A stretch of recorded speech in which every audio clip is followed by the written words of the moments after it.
آپ کا خیال ہے کہ کشمیری تو نہیں چاہتے، یہ ہمارا بیانیہ ہے کہ کشمیری ہمارے ساتھ چاہتے ہیں، تو پھر انہوں نے بارہ مولہ کا نام اسلام آباد کیوں رکھا ہوا ہے؟ اصل میں یہ ہوا ہے کہ انہوں نے نا اس میں بھی اسلام ڈال دیا، وہ سیاسی دستور میں نا، تو جب اسلام ڈالا تو اسلام ظاہر ہے انہوں نے دہشت گردی شروع کر دی. دہشت گردی بھی وہاں باقاعدہ الیکشن ہوتے رہے. جو موسٹ پاپولر بندہ تھا فاروق عبداللہ، ان کی عمر عبداللہ، ان کی گورنمنٹس بنتی رہی، باقاعدہ الیکشن ہوتے رہے، تو ادھر ایجیٹیشن انہوں نے کی.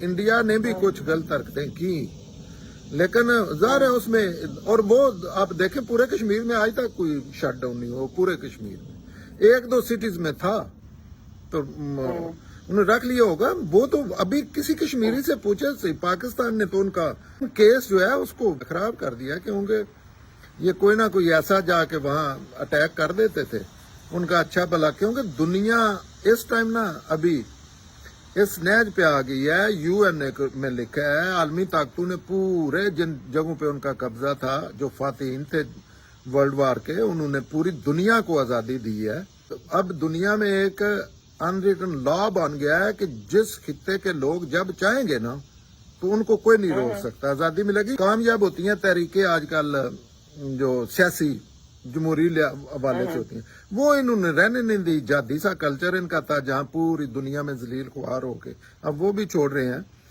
اور ان کا وہ سارا خراب کر دیا. اگر وہ آج بھی کشمیری جو ہے وہ کریں تو ان کو پوری دنیا ان کے ساتھ کھڑی ہوگی. پاکستان نے ان کے ساتھ زیادتی کی، اور پاکستانی بھی سیاسی لوگ کرتے تو ایک نام، پھر یہ نعرے بن جاتے ہیں ایسے کہ پاپولیرٹی ان پہ بیس کرنے لگتی ہے. کشمیر کا جیسے نعرہ تھا.